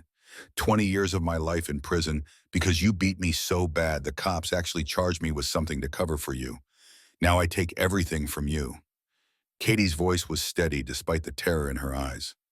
Thomas, get the kids out of here. But Emma and Lucas were frozen. 9 and 12 years old, watching their grandfather face down a gunman. Watching something no child should see. Thomas kept his voice calm, the same tone he'd used in combat. Webb, you want me to suffer, shooting them makes it quick, makes it meaningless. You want real revenge. You take me, alive. Make it last. Webb's gun wavered, the psychology working. A man who had spent 2 decades planning revenge wouldn't want it over in seconds. You think I'm stupid? You think I don't know you're armed, that cops are everywhere? I am armed, and I'm offering to put my gun down, right here, right now. You take me instead of them. That's the trade, Morrison hissed behind Thomas. Don't, that's suicide. But Thomas was already lowering the Glock to the floor, kicking it away, hands up, empty. See, unarmed, vulnerable. Everything you were when I beat you. Now you get to return the favor. Just let my family walk. Webb's face contorted with indecision. His gun swung between Thomas and Katie, 20 years of rage warring with the satisfaction of a better revenge. The moment stretched. Thomas could see every detail. Webb's finger on the trigger, Katie's arms around the children, Miguel calculating if he could charge Webb before he fired, Rebecca emerging from a doorway phone to her ear, speaking urgently to someone. Then Kyle appeared. He'd escaped somehow during the chaos. Still in orange jumpsuit, hands still cuffed but moving fast. He didn't go for Webb's gun. He went for his father. Threw himself between Thomas and Webb. No, you want to hurt him? You go through me first. Webb spun confused. Kyle, what are you doing? This was the plan. Plans changed. He's my father. I hate him, but he's mine. You don't touch him. Thomas's chest constricted. Kyle, his son, the boy he'd abandoned, choosing to be a shield. Kyle, move. Thomas tried to push him aside, but Kyle held firm. No, I spent 20 years hating you for choosing violence. I'm not letting you die to violence. Not today. Webb's face went red. You little shit, you're just like him, weak, pathetic. The gun swung toward Kyle. 3 things happened simultaneously. Morrison's SWAT team breached from the stairwell, flashbang rolling across the floor. Rebecca threw herself at Emma and Lucas, covering them. And Thomas, unarmed and dying of cancer, lunged at Webb. The flashbang detonated, light and sound obliterating the world. Thomas hit Webb mid-torso, decades of training overriding his failing body. They went down hard. Webb's gun skittered across tile. Hands grabbed Thomas, pulled him back. SWAT officers swarming. Webb face down, knee in his spine cuffs clicking shut. Shooter secured. Shooter secured. Thomas rolled onto his side, gasping. Cancer pain mixing with adrenaline crash. His lungs burned. His vision swam. Katie was there, hands on his face. Thomas, stay with me, medic. Kyle knelt beside his cuffed hands, awkward. Dad, I'm sorry. I'm so sorry. Emma and Lucas crying, Miguel holding them back. Rebecca checking them for injuries, professional mode overriding everything. Paramedics arrived. Thomas waved them off. I'm fine. Check the kids. Check everyone else. But he wasn't fine. The exertion had cost him, his body shutting down the systems it could no longer afford to run, the cancer taking advantage of weakness. They transported him to the hospital anyway. Room on the fourth floor, monitor a beeping IV drip. Katie refused to leave. Miguel took Emma and Lucas to the cafeteria, giving them space to process. Kyle was there too. Morrison had allowed it. 15 minutes supervise. Then back to holding. You saved me. Thomas's voice was rough. Why by? Kyle sat in the chair beside the bed, hands still cuffed in front. Because you were right. About everything. About me becoming what you made me. About choosing violence. About wasting my life hating you. You have every right to hate me. Maybe, but hate was killing me. Same way it killed you. I don't want to spend the rest of my life like you spent yours. Katie spoke from the doorway. What happens now to Kyle? Morrison answered. He'll be charged with parole violation, escaping custody, but given that he saved lives today and that the parole officer death appears to be self-defense gone wrong, we're looking at manslaughter. 8 to 12 years with possibility of early parole. Kyle nodded. I can do that. I can do the time. Do it right this time. GED, therapy, actually change. Thomas reached out, took Kyle's case to his cuffed hands. I'll visit every week if you'll let me, however long I have left. How long do you have? Months now, 6, maybe 8. Cancer's accelerating. Kyle's eyes filled with tears. I wasted 20 years, and now I only get months. Then we make the months matter. The moment broke when Morrison tapped his watch. Time's up, Kyle. Back to holding. Kyle stood, looked at Katie. I'm sorry for everything, for scaring your kids, for being a shitty brother. Katie crossed the room, hugged him despite the cuffs. Get better. Do the work. When you get out, call me. We'll figure out how to be family. They led Kyle away. Katie returned to Thomas's bedside. That was brave. Stupid but brave. I couldn't let him hurt you or the kids. I know, and that's the difference between the father you were and the father you're becoming. Emma and Lucas burst in, Miguel following. Lucas ran to the bed. Grandpa, you tackled the bad guy like a real Marine. Emma was more reserved but came closer. Are you okay? I'm okay, better now that you're here. They spent the afternoon in that hospital room, Emma showing Thomas her social work project, Lucas talking about his Marine Corps presentation, Miguel explaining his counseling work, Katie grading papers in the corner. For the first time in 50 years, Thomas felt like part of a family. They released him that evening with strict orders, rest, medication, follow-up in 3 days. The cancer was spreading faster than expected. The confrontation with Webb had accelerated something. His body was giving up. Rebecca drove him home. You scared me today. I scared myself. Kyle stepped in front of a gun for you. That's redemption. For both of you. Thomas looked out the window at Portland sliding past. How much time do I really have? Honestly, 4 to 6 months? Maybe less, the doctor told me while you were sleeping. 4 to 6 months. Not the year he'd hoped for. Not enough time to make up for 50 years, but enough to trauma. Over the following weeks, a new rhythm established itself. Thomas visited Kyle every week. County jail phone, through glass, 30 minutes maximum. They talked about everything. Kyle's childhood, the things Thomas had missed, the ways violence had echoed through generations, the work Kyle was doing in jail therapy, anger management, reading books Thomas recommended. Katie brought Emma and Lucas to Thomas's apartment every Sunday. They'd have dinner, watch movies. Thomas would tell stories about Vietnam, carefully edited for children, about brotherhood and courage and the things worth fighting for, about Captain Mitchell who saved his life, about Frank Brennan who finally forgave him. Emma asked the hardest questions. Grandpa, why did you hurt people when you were in the gang? Thomas didn't lie. Because I was broken inside. The war broke me, and I didn't know how to fix it. So I broke other people instead. It was wrong, and I'm sorry I did it. But you're better now. I'm trying to be. Every day I try my own.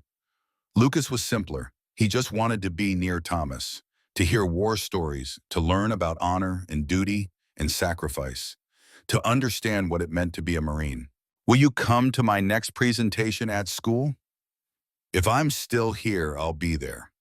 Promise. Thomas looked at this 9-year-old boy who'd adopted him as grandfather without hesitation. Promise, oh please.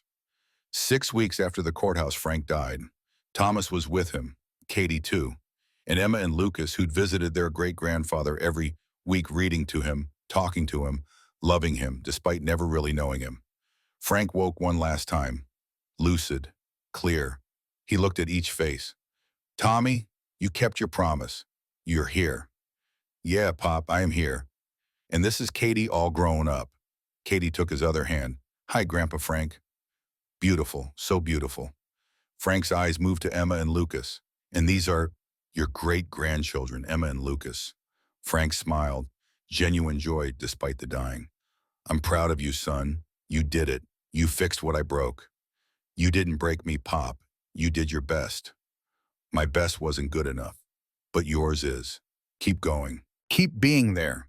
Frank's eyes closed. The monitors slowed, steadied, then stopped. Thomas held his father's hand as the nurses came, as they turned off the machines, as 92 years of warrior life ended in peace, surrounded by family. The funeral was everything Frank deserved. Military honors, Marine Corps in dress blues, flag ceremony, 3 volleys, taps echoing across Willamette National Cemetery.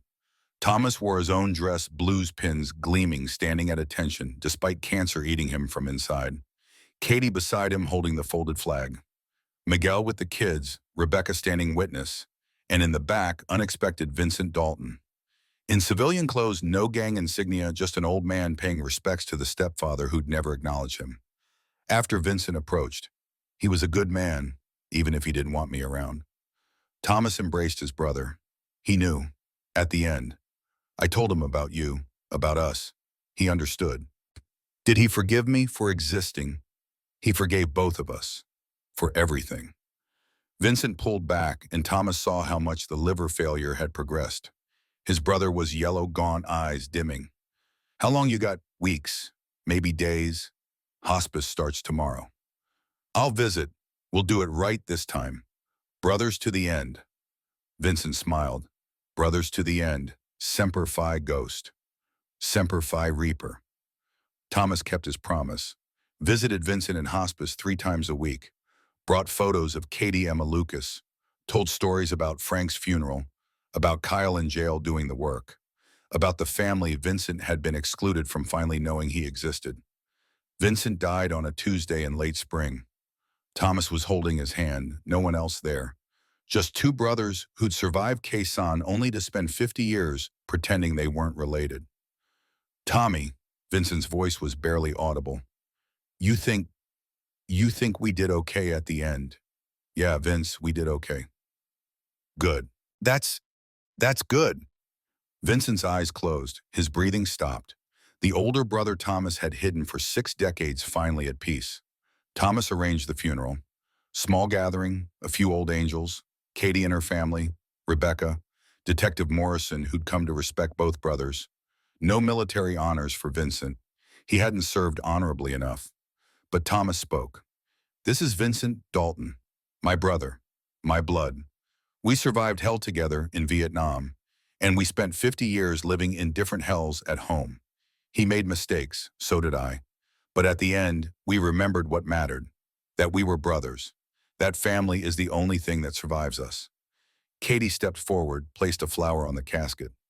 I never met you, Uncle Vincent, but you gave me back my father, by challenging him, by forcing him to choose.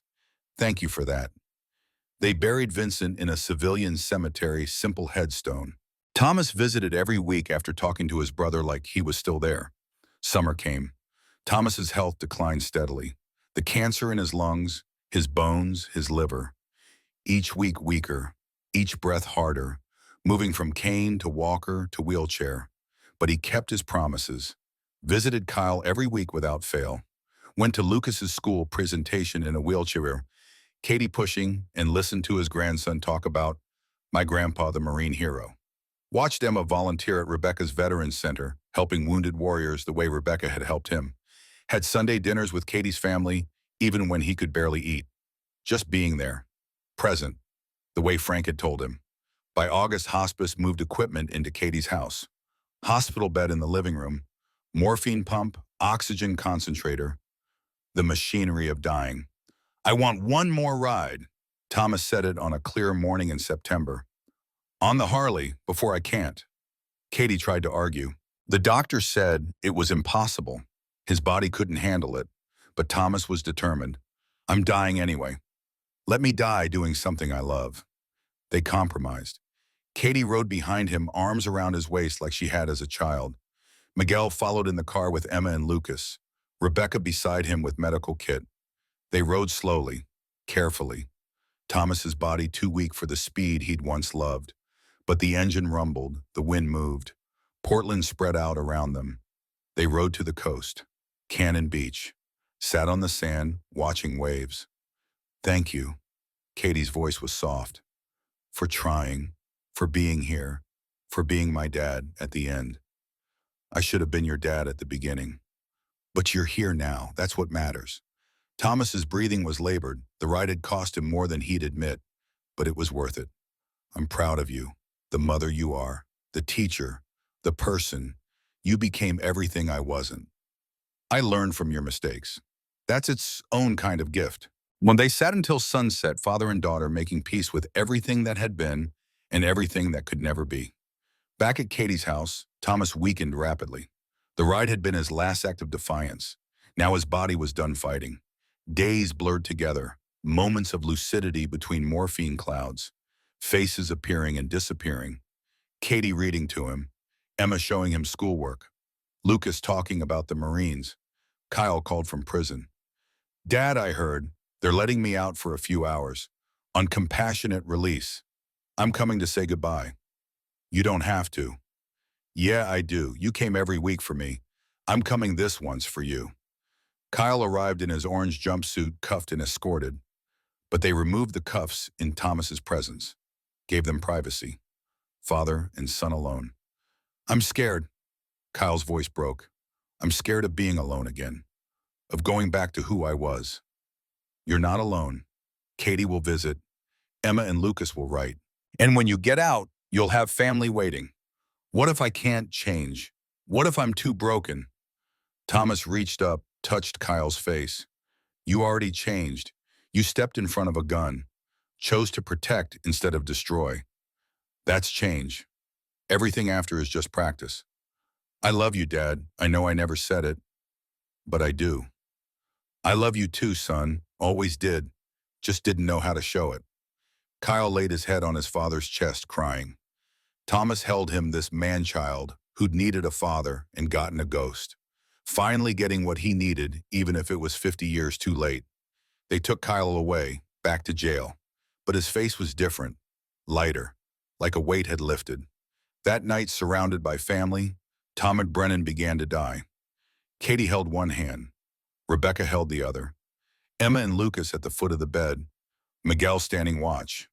Thomas's breathing changed, shallow, irregular, the death rattle Rebecca had heard in so many veterans. But he opened his eyes one last time, looked at each face and smiled. Not morphine haze, not confusion, genuine peace. He tried to speak but couldn't, so he squeezed Katie's hand. 3 times, their old code from when she was little. I love you. Katie squeezed back. 3 times, tears streaming. I love you too, Dad. Thomas's eyes moved to Emma and Lucas, tried to mouth words. They understood anyway. We love you, Grandpa. Emma's voice was steady. You're my hero. Lucas, 9 years old, unashamed of tears. Rebecca leaned close. Your father would be proud. Captain Mitchell, you kept his promise. You lived. Thomas's smile widened slightly. Then his eyes moved to something beyond them. Something they couldn't see. His lips moved, one word barely audible. Brothers. His eyes closed. His chest rose one final time. And then Thomas Brennan, United States Marine Corps, Vietnam veteran, Hells Angels, ghost father, grandfather, broken man who tried at the end to be whole, died. The room filled with the sound of grief. Katie sobbing, Emma and Lucas clinging to their mother. Miguel's arms around all of them. Rebecca standing witness, honoring the fallen the way her father would have wanted. Outside, rain began to fall. Portland weeping for one more warrior come home. The funeral was massive. Marines from every era, veterans from Rebecca's center, Katie's students, Lucas's classmates, teachers, counselors, people Thomas had helped in his last months, people who'd never known him before but knew him at the end. Kyle attended in chains, compassionate release for the burial. He stood between Katie and Rebecca, cuffs hidden under his sleeves, and wept openly. Katie spoke. My father was not a perfect man. He made terrible mistakes, hurt people, destroyed relationships. But at the end, he showed me something important. It's never too late to change, never too late to show up, never too late to be the person you should have been. Rebecca spoke. My father saved Thomas's life at Khe Sanh in 1969. Thomas saved mine 54 years later. And in his last months, Thomas saved his entire family by showing them that redemption is possible, that warriors can come home, that love matters even when it's late. That's his legacy. They buried him at Willamette National Cemetery next to Frank and near Vincent. Three brothers finally together.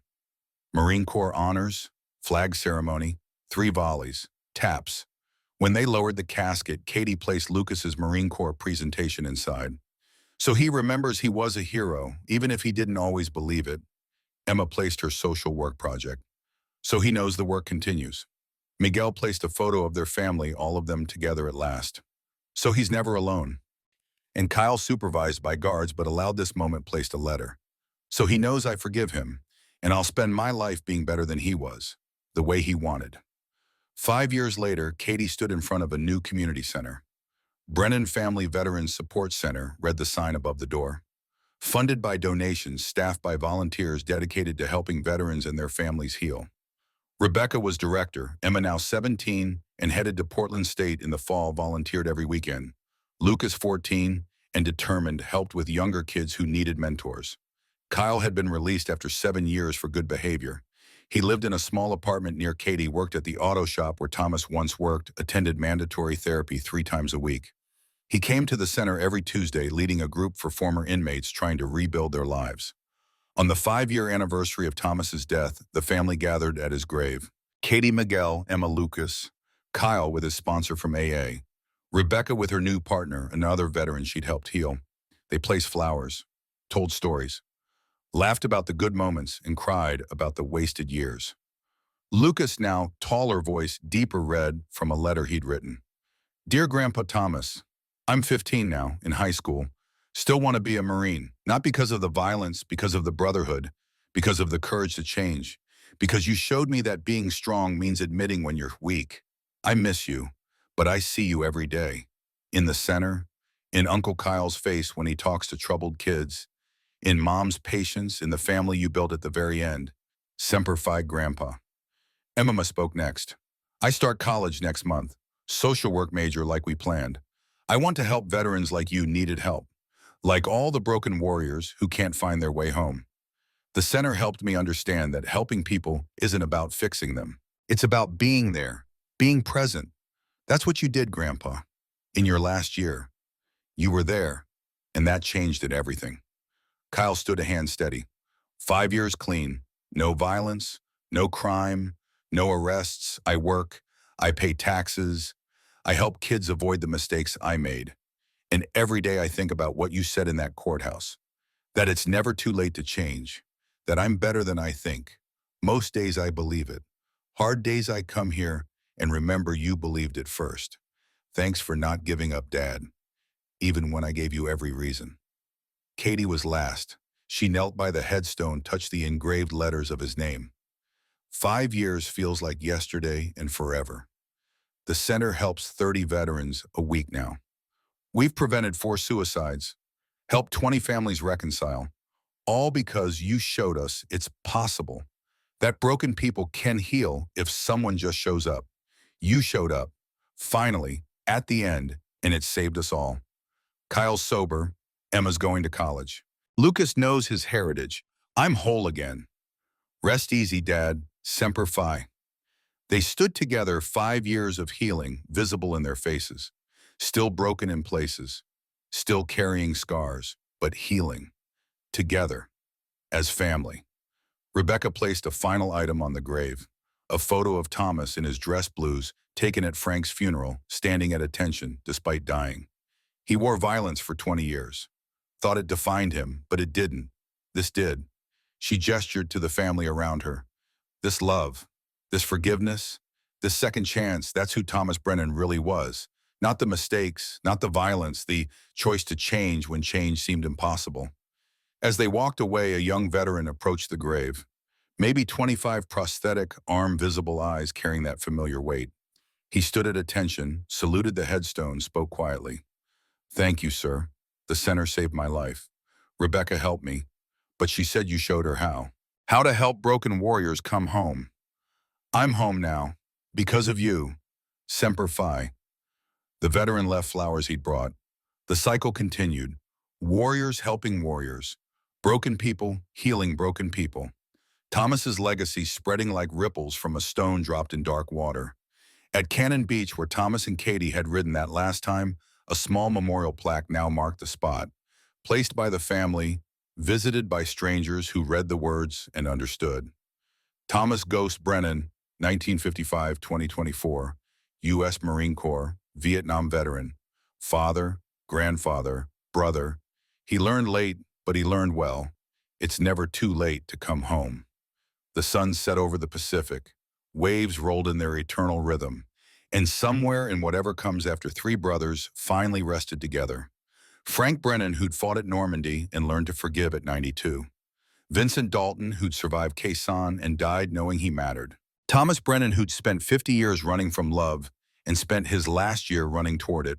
Warriors, brothers, men who'd carried trauma across decades and oceans and finally at the end found peace. The ghost had come home, and the family he'd built, broken and rebuilt, healed and scarred, carried his memory forward, teaching others that redemption is possible, that change is real, that showing up matters, that love even late is enough.